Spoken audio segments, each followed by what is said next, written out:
You may proceed, Sharon. You've started? Yes. Okay, great, thank you. Well, welcome everyone to this ACRL Presents webinar. I hope people who are having trouble with their sound will be able to get that going. I'm Sharon Mader. I'm the ACRL Visiting Program Officer for Information Literacy, and I'll be moderating today's conversation with Gail Schaub and Bill McClure, the editors of the exciting new publication from ACRL. And you may have already gotten your copy of this great new book, and it's designed to help librarians move from theory to practice through individual lesson plans that can help you engage in conceptual information literacy instruction. So we're really pleased to have Gail and Hazel here to give us a preview of this important new resource. Both are librarians at Grand Valley State University in Michigan, and Gail is the liaison librarian for sociology and psychology departments. She holds an MLIS from University of Wisconsin-Milwaukee, and an MA in teaching English as a foreign language from the American University in Cairo. Hazel is the liaison librarian to the English, Writing, and Environmental Studies departments, and she holds an MLS from State University of New York at Buffalo and an MFA from St. Mary's College of California. So the book is really a dynamic collection that's designed with you in mind, and here are some of the key features of the book, and I think it has these 34 lesson plans, and it includes contributions from 43 librarians around the country. And so they will talk a lot about how you can use these features. So now we're going to start our conversation, and what we'd like to do is have you hold your questions until the end so we can devote full attention to them. So we'll be doing that in the last part. So now let's go to inspiration. So I want to ask Gail and Hazel, how did you come up with the idea for the book? And I might note that you start the editor's preface by saying, this book began with a conversation. Hi, yes. Thanks for having us, first of all. And also I wanted to mention that our co-editor, Pat Bravender, can't be with us for this conversation today, but she has really been a huge force in this book also. And so when you want to know about the inspiration, really a lot of it was Pat. And Pat's huge curiosity and questioning about lessons. Like, she always wants to have a plan. She always likes talking about teaching. She's really into it. So those conversations with her were kind of where this germinated, I guess. So Pat, before either Gail or I were at Grand Valley, Pat had gone to a workshop with Lisa Hinchcliffe that Lisa Hinchcliffe led, and one of the things that Lisa talked about was threshold concepts. In information literacy. Yes. And so that was one of the ideas that really stuck with Pat, and she would bring it up all the time. So that's one of the conversations that we started having. So I think it was in the summer of 2012, we were talking about teaching, sitting around talking about teaching and thinking about threshold concepts and kind of pitching ideas. And we talked about how great it would be to have a collection of these lessons that we came up with. And then we realized, oh, a collection of lessons would be a really nice book. It would be great to be able to share with people and get a lot of different kinds of lessons in there. So that's really when that started, so the summer of 2012. Is there anything I'm forgetting about that, Gail? Well, we realized we were going to need help. we realized that this is something that when we started talking originally about the idea for lessons, and I might want to add that Pat came from a law background. I came from an ESL teaching background, and Hazel, you had taught before also. So Pat was kind of coming to us talking about sometimes librarians come to this this job without a lot of classroom teaching experience. So we were talking about how to be effective in the classroom, how to make things meaningful. And when we started talking about these lesson plans or these ideas, we realized that the important part was that whatever we did, we wanted to share, because we share with each other. The librarians we work with, we tend to have sort of sharing, brown bag gatherings, things like that. So we realized if we wanted to share amongst ourselves, we might want to share wider than that, and we might want to open this up to other people, and we might want to know what other people are doing. So it became the sharing idea, the threshold concepts idea came as a way to come up with lesson plans that were kind of gathered around one idea, the idea of threshold concepts, the idea of meaningful teaching. Well, I have a question that I guess goes past threshold concepts, and you have so many contributors. I'm wondering how did you find and organize all of them? Well, we decided after proposing and having this proposal accepted, we decided to put out a call. So we put out a call on a couple of, specifically the ILI listserv, our local Michigan Library Association listserv. Yeah, we actually contacted some individuals and asked them to reach out to their networks. So we kind of put the word out through a lot of venues.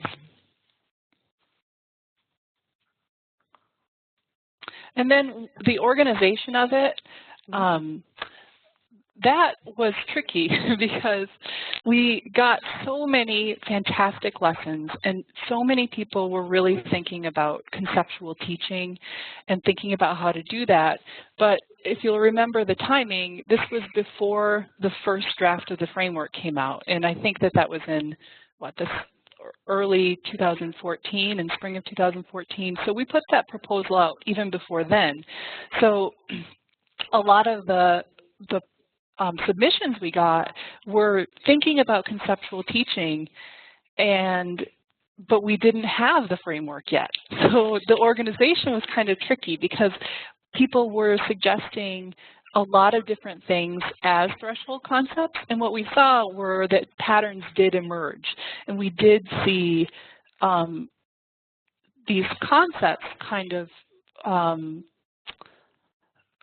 emerge, I guess, is the word that keeps coming to mind. And then when the framework did come out, that became really apparent that this was a way to organize it. So the current organization of the book is by threshold concept, and each of those threshold concepts is part of each of the frames. So as the framework came out, that really emerged as a great way to organize the lessons. Yeah, our original idea for the organizational structure was to organize the chapters by the standards. So this was really, we were coming up with what we recognized to be the threshold concepts the threshold concepts that we recognized coming out of these the things that people were teaching and what was being taught, and what we saw in what we teach, what we recognized in our own information literacy core competencies. We were not planning to organize the book by threshold concept originally. Well, I know that you said in I think the introduction that you were actually really excited by the fact that those threshold concepts that you had come up with were very similar to ones that actually appeared in the framework and in other work you saw. But I also saw in your book, and I thought this is a key piece as well, you said it's possible that there are other information literacy threshold concepts that haven't been identified yet, or that may resonate more strongly for different purposes or in different disciplinary research. The readers of this book are encouraged to consider for themselves and their students whether there are other underlying concepts that would transform student understanding of information literacy. And I guess I thought that was interesting because that's part of what I think everyone is exploring now, is using these frames, but then looking at what are these kind of core ideas for information literacy. Yeah, we were really drawn to a couple of other concepts. Well, we were working and kind of struggling and toying with some other ideas, specifically, well, I can let Hazel speak to this, but one of the ideas that we were talking about was the idea of specific disciplines having their own discourse. And we realized that in Meyer and Land's work, they do talk about the discursive nature of threshold concepts. So we struggled with whether or not that is a threshold concept, but we're certainly drawn to that idea of different disciplinary discourses and information literacy having its own language, its own vocabulary, a lot of that. That's just one idea. Yeah, and I think that in the larger national conversation, we've seen a lot of ideas being thrown out there, and there was a lot of discussion about these threshold concepts as they stand, right? So that was a lot of the conversation that was happening as the revisions happened to the framework, and we were kind of paying attention and arguing along amongst ourselves, and as the revisions came out, we would think about how the revisions changed how we thought about those threshold concepts. And I think ultimately there are not set in stone threshold concepts for information literacy, but that the conversation around them is really interesting, and that's really where what I get interested in is how do we frame these threshold concepts, and even if they're not worded exactly the same way that everybody would agree is perfect, they're really kind of the core ideas. And I think that some others might emerge, especially, as Gail said, within disciplinary conversations. So the way that the disciplinary discourse within biology is very different than the disciplinary discourse within American literature, and it will continue to be. And so it kind of, depending on who you're working with and what students you're working with and what faculty you're working with, I think you could probably arrive at your own. So yeah, I think that's super exciting, actually. Yes, I agree, and I think there are also those kind of several streams, both in practice and also in a lot of the research that you see, that there are these concepts within the disciplines, but there's also looking at kind of the idea that maybe across disciplines, as people look at the research process, whether it's at the undergraduate level or, for example, at a doctoral research process, that across the disciplines, that there are certain of these kind of core concepts that would apply. So I think that also is really interesting. Maybe we can ask now, how has teaching with this focus on conceptual understanding rather than on skills, how has that changed your own instructional practices?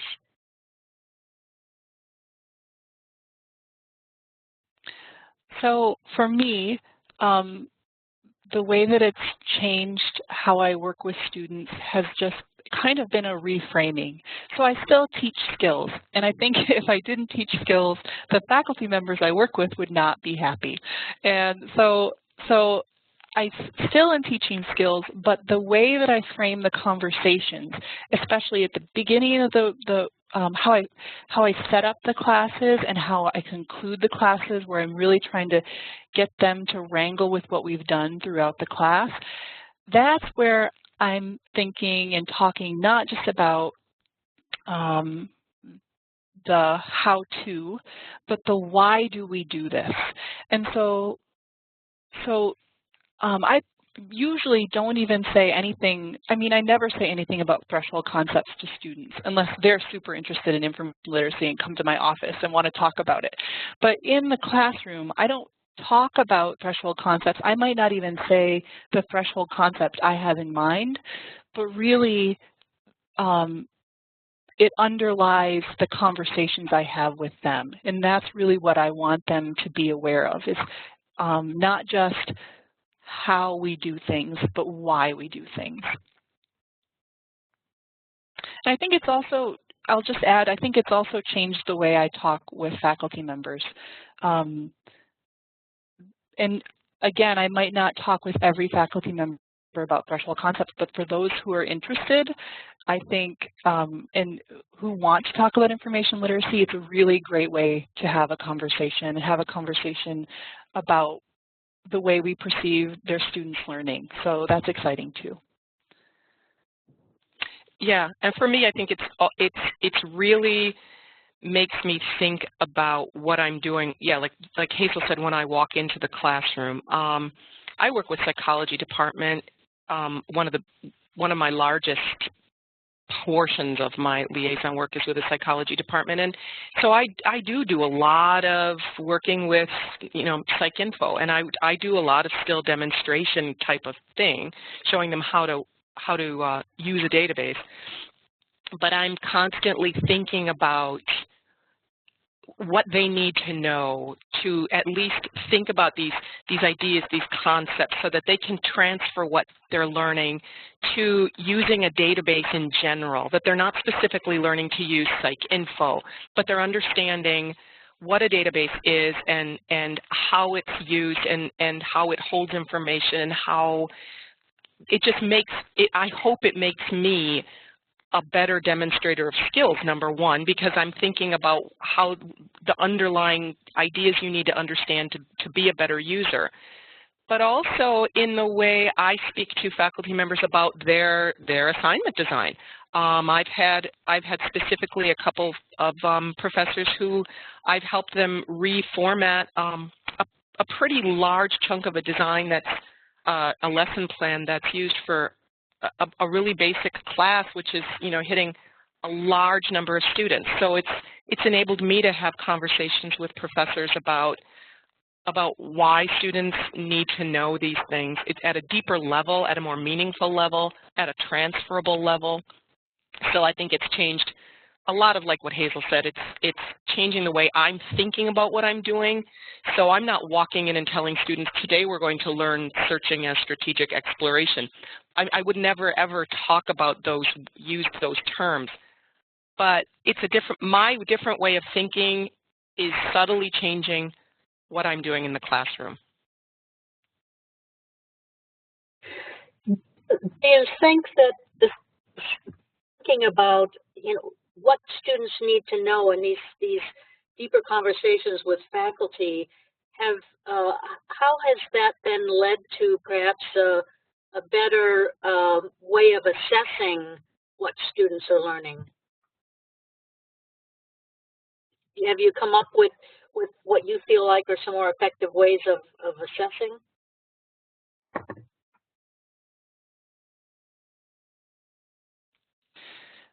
Well, that's really, really tricky, and I think it's really dependent on the situation you're in. So for me, there's one class that I work with every semester. There are multiple sections of this class.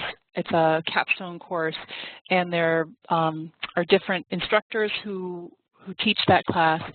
But I work really closely with the coordinator for that class. And so, for that class, I have access to some of the output that the students create, and so I haven't done this yet, but I could actually do a comparison from before I was teaching this way to now, and look at the works cited pages and see if there is a change. The problem is that for me that this change has happened gradually. It's happened over a few years as I've worked on this book. I've tossed around these ideas with a lot of the instructors who I work with. And so I think it's hard to attribute that to the conceptual teaching, especially when you are teaching with threshold concepts, but it's also kind of embedded within the other things that you need to do. So it's very tricky, and I think it's context dependent and dependent on the class itself. Yeah, those are, I think those are all great observations. Well, I think people are very interested in moving on to lesson plans. Let's see. And so let's delve into several of the lesson plans, and perhaps you can tell us about the components of the lesson plans and how librarians can use and adapt them.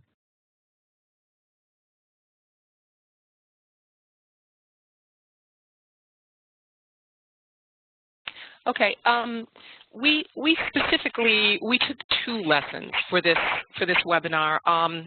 We chose one from the chapter about information creation as a process, and information has value. There's a lot of overlap in all of these. Specifically, we chose these. I think for one reason is that chapter 4, information creation as a process, is something that we found a little challenging as far as a concept to work with students. I know that it's one thing that I found challenging. So that's one of the reasons why we perhaps picked a lesson from that. I think that's the first one that we're talking about.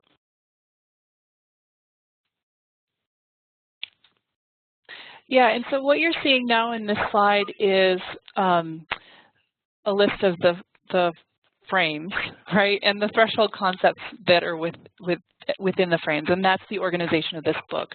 So every chapter in this book is centered around a different threshold concept. And so what you're seeing here is a list of those chapters, and the ones that are in black are the ones that we'll be talking about today, the lessons we'll be talking about today. And Sharon, if we could see the next slide, this is, in every lesson, these are the components that you'll see. So there's a little summary of the lesson, just so that if you are kind of flipping through the book and you want to know what a lesson's about, and you don't want to read the whole lesson because some of them are kind of lengthy, 4 or 5 pages, the summary of the lesson is just a very brief summary. The concept and context, this is where a lot of the work as editors came into play. The concept and context is usually about a half page long or more, and it's really talking about how the lesson relates to the concept, and also mentions overlapping threshold concepts. So as Gail mentioned, a lot of these really call on multiple concepts. And speaking of adaptability, which we'll get to in a little bit, that's one of the ways that it's adaptable. If you really want to play up authority instead of format, that's possible. And you can see within the lesson, some of the lessons, there's a pretty straightforward way to do that. So these concepts and contexts also mention overlaps.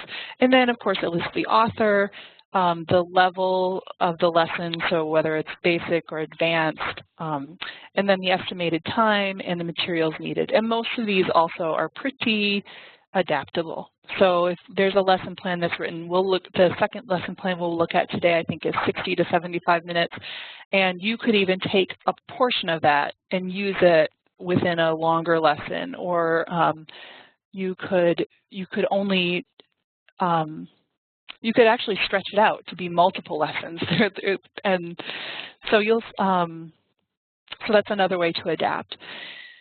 It also mentions learning goals, and so we kind of want to be clear that this isn't really an objective, and we talk about this a little bit in the introduction, that the objectives, again, are kind of based on context. So in the second lesson we look at today, I actually wrote this with a faculty member I work with, and we wrote it for a particular class, and our objectives are kind of based on what he wants the students to learn that day so that they can do their work for an assignment.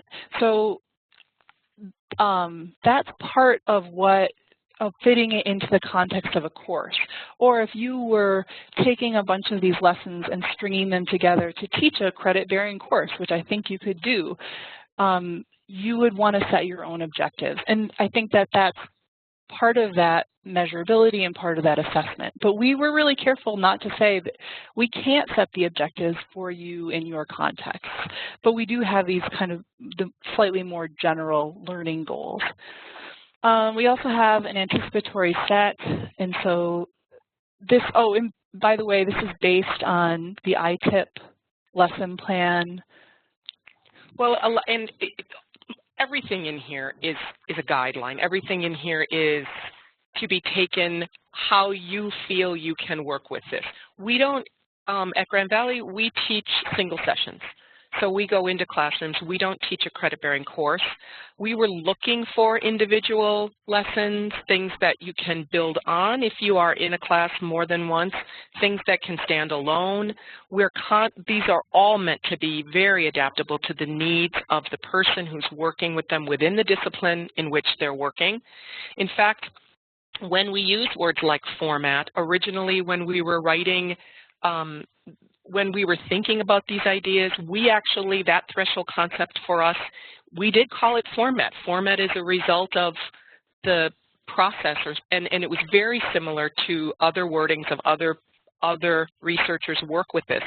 So even though in this, the threshold concept is worded information creation as a process, you'll probably hear us say format a lot, just because of the way that this, again, has been a work in progress.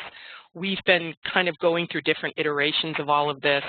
And so it's kind of meant to be very, very, very usable and adaptable. And so the anticipatory set, even though it's written with a literal script in there, it's just meant to be a guide. It's an idea for something, a way of whetting the student's appetite, so to speak, and getting them ready for whatever's going to happen. But again, all of these they're all there if you need them, if you want them, but everything in here can be used as you feel comfortable using it. So if we want to go, we can go on to the first lesson. Oh. So this lesson, again, this is actually just a chunk taken from the introduction in the book to this threshold concept, information creation as a process. This was a tricky one to write, the introduction to this chapter. We talked a lot about. Yeah, and I just want to mention, sorry to interrupt, but each one of the chapters has one of these introductions. And so this is really kind of us rehashing the threshold concept within the frame. And these are the product, this is another very time-consuming part of this book, was actually our conversations and us working together to try to think through how each of these lessons fit within the threshold concepts or related to the threshold concepts. And then writing these introductions was really about communicating the essence of that. And it was time-consuming, and we argued. It was very emotional. But it was also really, really helpful. And so what we hope is that each of these introductions sets folks up for that chapter and kind of is a slightly different approach than the framework language, and also sets you up for the lessons within that chapter.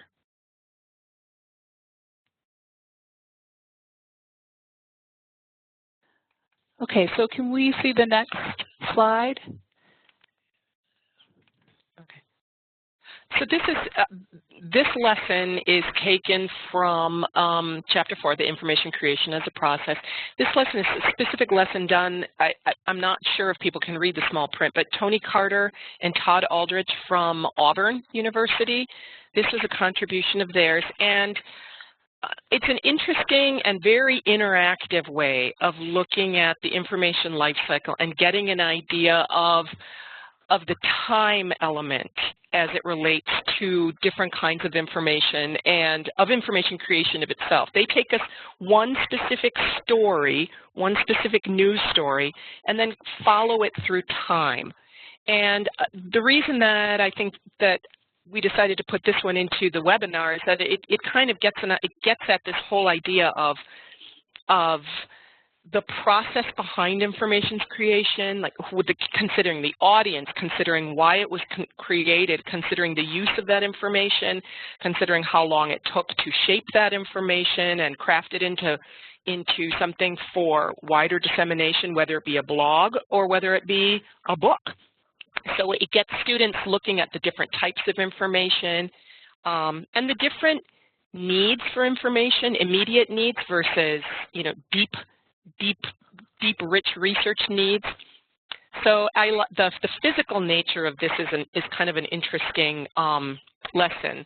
You can see from, if you're just looking at, it gives you a brief look of how the lesson looks, well, at least the first page of it. So the brief summary, the concept and context that we just talked about earlier. It gives you an idea of this one is specifically, and we asked all the contributors to give us an idea of the time for this lesson.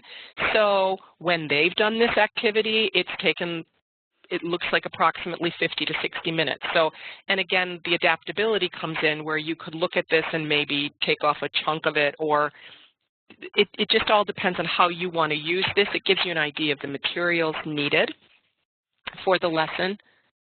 We could actually, unless you want to say something, we can move on to the next slide.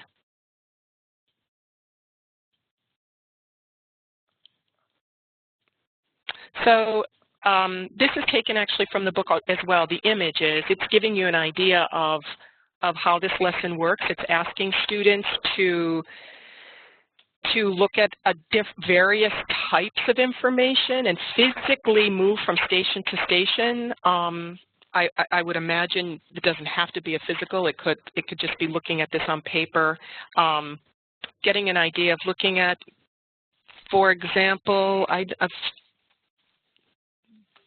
the news story. If you're looking at any specific news story, a famous news story, what kinds of things come out the day of? What kinds of things come out a little bit later and then even longer? So it's just it was a good way to get at the idea of the process of behind information creation, what goes into it. Also, there's a lot of overlap. As you can see, you could be looking at evaluating these types of information if you wanted to take this and then tie it with a lesson in another chapter about authority and the different conditions and constructs of authority depending on situation, depending on context and on information need.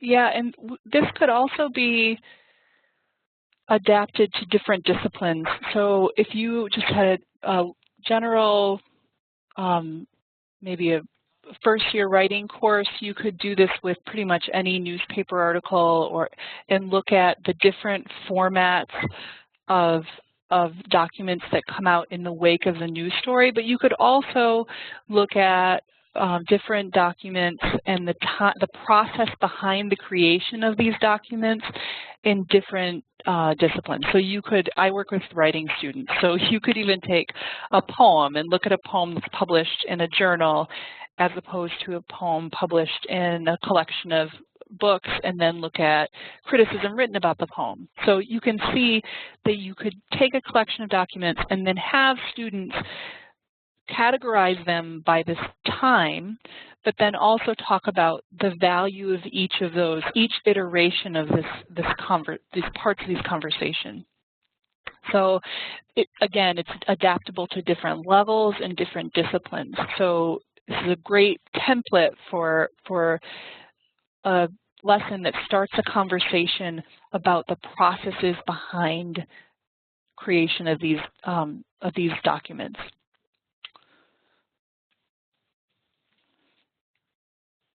So should we move on to the next one? Okay.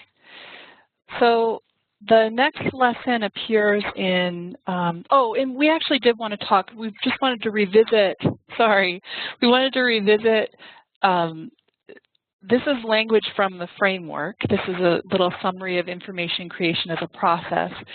And so I guess I'll just read it. Information in any format is produced to convey a message and is shared via a selected delivery method. The iterative process of researching, creating, revising, and disseminating information processes, and the resulting product reflects these differences. So you can see in this lesson, you can see that the ideas behind this threshold concept or this frame are there. And really having conversations with students about that value and these processes, really getting at the concept. Anything to add, Gail? Well, just kind of touching again on the interlinkedness of these lessons, like you were saying earlier about the different discipline differences. So looking at this from a science perspective, the very, very different types of information, getting students to recognize the difference between a scientific journal article versus something they would read in maybe a popular internet item. It's so prevalent, so we have a lot of difficulty talking with students or getting students to understand what goes into these different types of information, why some are more I don't want to say valuable, but more appropriate in certain contexts than other types of information, and why we should question the information we see when it comes out very quickly, that kind of thing. So these are very, very, they go hand in hand, and you can look at one and see another lesson it would go with in another chapter. So I think that's really one of the biggest, the most valuable point, the thing about this book is that these lessons go so well together, and they show the absolute integrated nature of these threshold concepts. It's really, they don't stand alone, so you can work together all the time. So the next information has value. This is coming from, again, the introductory chapter to the introductory text to this chapter. Information has value. I don't know if you want to say anything about this text. I don't really. We kind of just pulled out, I guess I highlighted some of the text that I see as sort of valuable points of the text that when we were writing this, we were thinking about what do students need to know? What is the important thing students need to know about the need to cite sources, the need to attribute the information they use?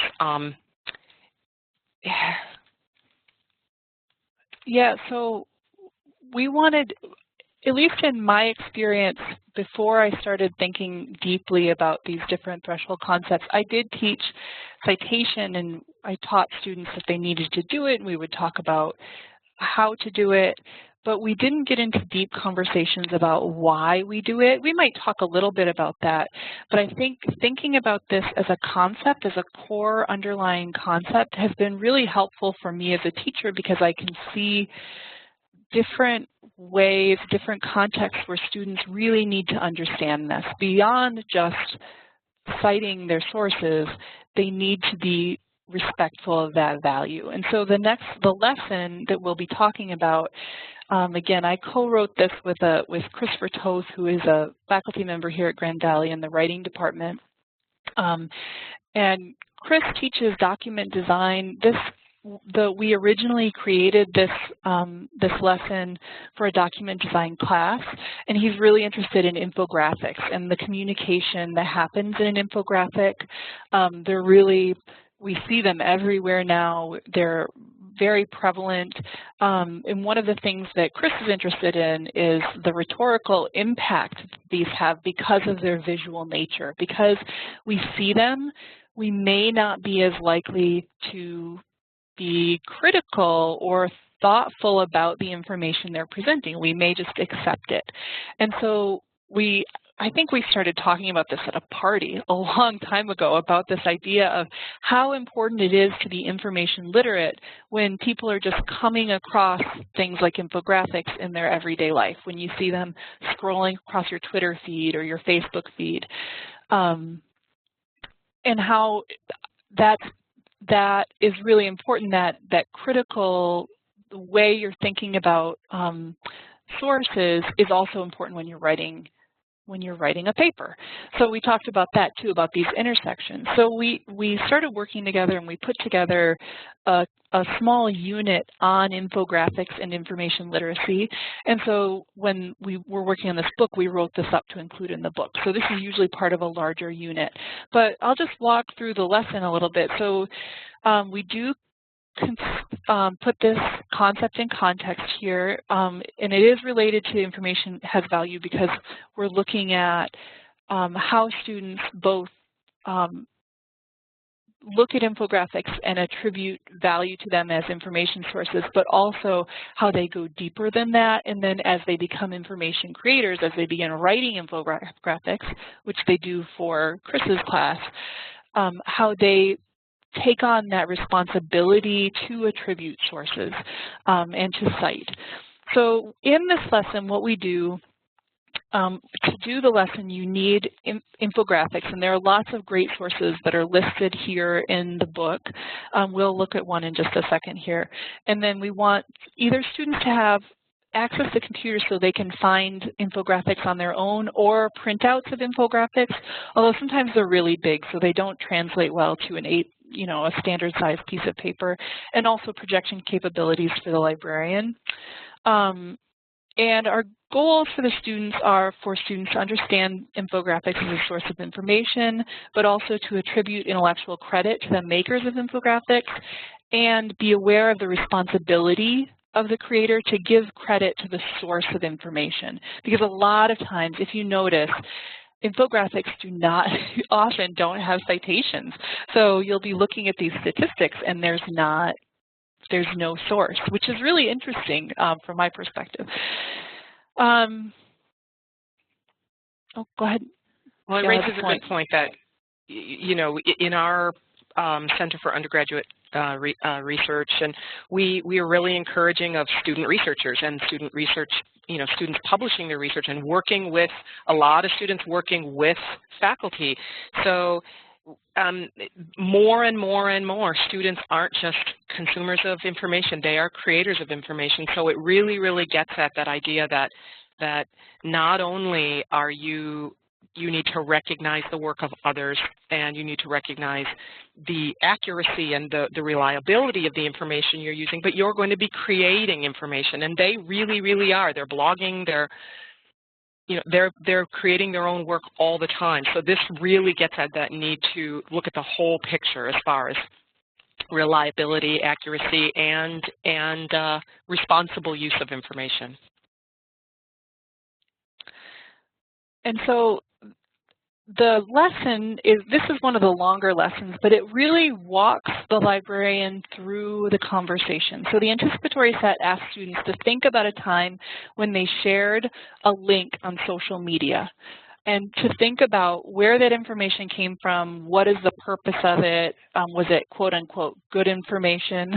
And so we want students to be thinking about themselves as disseminators and purveyors of this information. So that's kind of where we get started. And then at the end of the anticipatory set, the librarian posts an infographic. And Sharon, could we go forward, I think maybe 2 slides, so we can look at an example infographic. So this slide is a kind of extract from a much larger infographic. But we have students look at an infographic and try to figure out who wrote it, for what purpose, what is the information source.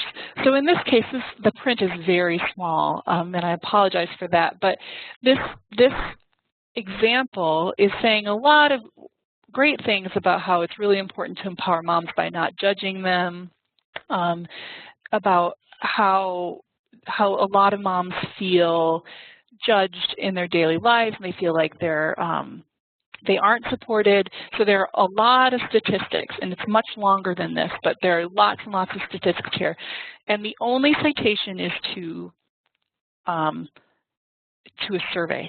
And so we would have students try to find that survey. And you can use this with lots of different infographics, and we recommend in the lesson finding 3 different infographics, one without any citations, one with bad citations, and one with just blatant misinformation. So, and then we ask students of each of these a series of questions. And when they answer these questions, it starts a conversation about the purpose and then the reliability. So in this case, this survey, if you actually track it down, this survey was put out with a lot of support from Similac, which I don't think Similac even appears on this infographic, but Similac is a formula company, and so the survey is put out by Similac, supported by Similac, and so then we talk about what are the interests of Similac in this case. Why would they be putting out this piece of rhetoric? So then we think critically about that. And so you can see in this, the overlapping concept is also authority. Authority is constructed and contextual. You can see where there's a lot of room to really play that up too, and we include some questions to do that. And the other thing we want to do is have students then, if we show an infographic that has citations that are very unclear, so if they're just pointing to the New York Times website, that's not a clear citation because we don't know what they're pointing to, right? We know that, but students might not be explicitly aware of that. Then we talk about what that says about the document as a whole if it doesn't have good citations. So then we're thinking about what is the value of this information and what does a citation honors that value and also helps create your authority. So, so this is just an example, and it gives a lot of rich fodder for conversation, and a lot of the learning I think happens in that conversation, but it helps students understand what their responsibility as information creators is to create good citations. Okay, all right, great. So I think that takes us to the end of this lesson. Yes.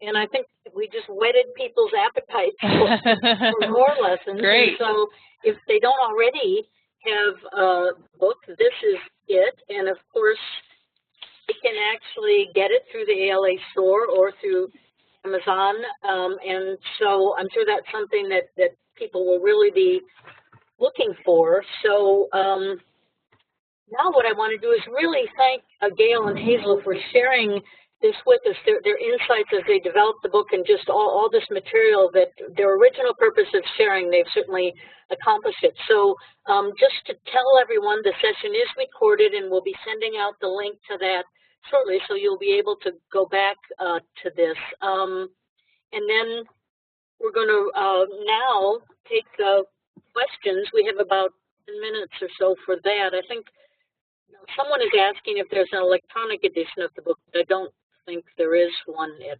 present, but I think there was a question, let's see, at the very beginning. Let me just find that again. But if you all want to be typing in some things.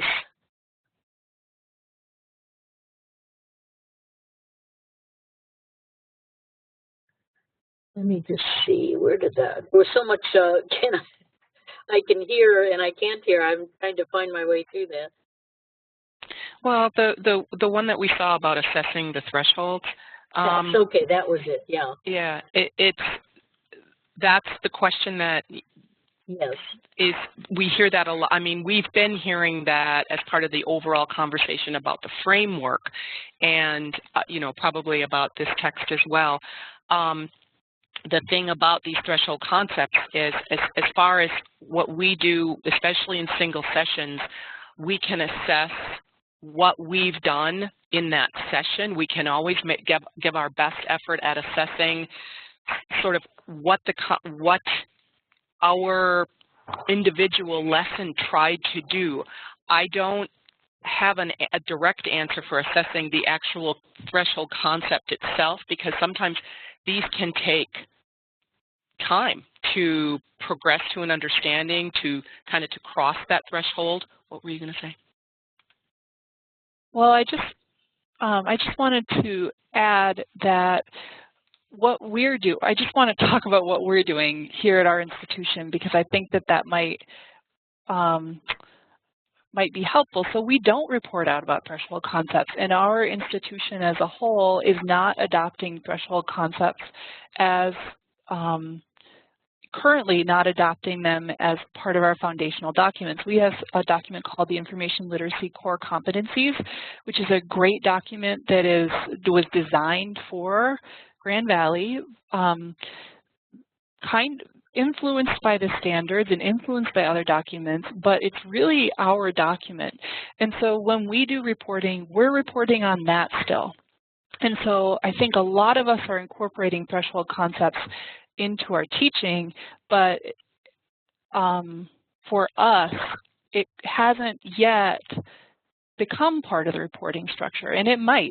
I can envision, we fill out when we collect statistics on the lessons we teach, on the classes we teach, we talk about which information literacy core competencies we taught. I can envision also choosing a box to say which threshold concept we taught. So I think that's going to come over time. This is still so new, and we're all still working through it. So I think from a reporting standpoint, I don't know the answer to that, but it'll be interesting to see how it does change reporting, because I think it could possibly add to the conversation we have with administrators and with other educators. So, but yeah, I'm sorry, we don't have a complete answer for that yet. Well, and also, I see the framework, at least to me, I mean, I'm sure I'm not the only one who feels this way, but I see the framework as a guide for my thinking about my instruction and for my instruction. And I see our individual ILCCs, our information literacy core competencies, or the standards as a way of still an existence. I see them as sort of dual documents working together as a way of guiding my process, and then still looking at these standards as a way of assessing. So I think there's still a place for them to work together.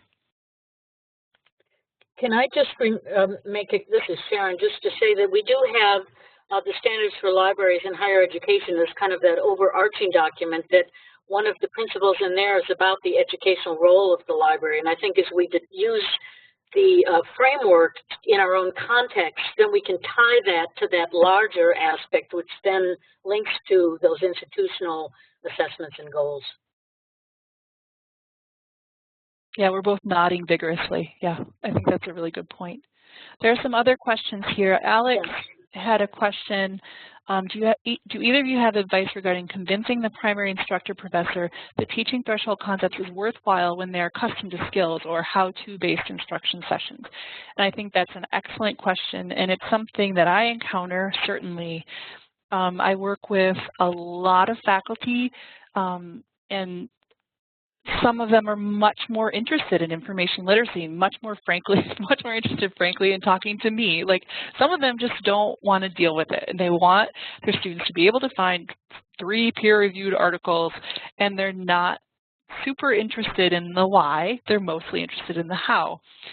So I think, again, it's kind of a case-by-case basis, and if somebody is interested in talking about that, that's fantastic. If they're not interested in talking about threshold concepts, I think it kind of becomes when I'm working with these folks, it kind of becomes my secret agenda, you know? So I do teach the how-to, and I do teach the skills, but I also frame it with questions that bring out those threshold concepts. And then in the debriefing and the talking about how it went, I think that's where you can kind of say, oh, that's actually why I brought that up. And I think one of the things threshold concepts do, and these conversations do, is remind faculty members of the assumptions they are constantly making about their own ability to do research or how they navigate within these information landscapes. Most faculty members, I think, and most of us have a lot of assumptions. We have years and years of experience. We don't think about the way a student approaches it. It's very difficult to peel back those layers of what we already know. But having these conversations with students, these brief, sometimes conversations about why do you think we do this, makes clear to faculty members just how little sometimes students know about this and kind of how they're really beginning, and they don't have all of the same knowledge about the way these things work that we do. And so I think that can be illustrative for the faculty members, and sometimes that can become a good starting point for a conversation. And another good starting point for a conversation I've found is to say, what are the problems you're seeing? Starting with this common ground of what are the problems you see with your students' research, and then going from there. So they will answer, and you will probably see many of the same problems, and having that conversation where you can bring in these ideas, I think, is a good start. Yeah, for example, with some of the classes, I have the opportunity to talk to professors, or at least to bring it up in a class in a way that lets them know these database interfaces, these finding tools that we're using, these things that I'm showing you, I guarantee you they will change. They might change next month, they might change next year. So they're always changing. So it's really important that we together understand why we're doing what we're doing and how it works, so that when it changes, you're still able to do these things and find these things. And so if I am working with just a very specific database demo, I can come about it in the classroom in a way that isn't just point and click, that is coming at it from saying, let's look at this with the assumption that you're going to do this in another class with another database, with another instructor in another discipline. So let's work at it from sort of a conceptual understanding of, this is my thinking when I'm coming to the class and working with them and talking to the professors.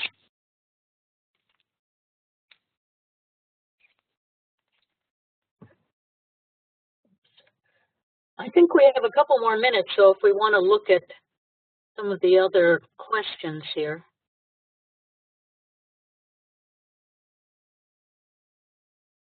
Some are on similar points about dealing with faculty. Let's see.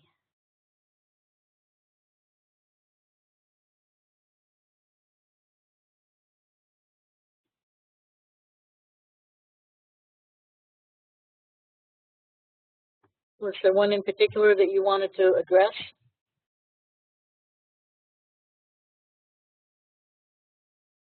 I'm scrolling through them here right now. Sharon, is there one that you want us to address? No, I think so. Well, I know one that we hadn't. I think Andy had asked about using multimedia resources, wondering whether there were resources in the lessons. Yeah, I think that some of them use videos. There might be a few videos in these. And I certainly could see, like in the first lesson we talked about today, where you're thinking about the different formats of information that are coming out. There certainly could be room for, it's not a physical object, so you would have to adapt that. But there would be room for looking at a Dateline episode, or if there was an NPR clip. I know that there's an NPR article that's in one of these. So I think that we include some, but there's certainly room for more, and room for adaptation, I think, adaptation. Well, I think now we've come up to the time, so I wanted to make sure again, as I'm sure all the participants want to do, to thank Gail and Hazel, and also I think to say to people that what I think we'd all like to do is be able to continue this sharing so that we learn how people are using the lessons and learn from people's successes and even from people's failures. Absolutely. The creation of this book has been so exciting, and we're so grateful to all of the librarians who submitted lessons and who worked so hard for these. And so we can't wait to see the next steps. We can't wait to hear where this goes and to hear how it's going for people. So definitely we would love to be in the loop. So thank you so much. This will end this conversation now, but the conversation will certainly continue. So thanks again to the two of you and to everybody else for being part of this. And thank you for having us. Well, thank you. You're welcome. It's a pleasure. So I guess we'll stop the recording.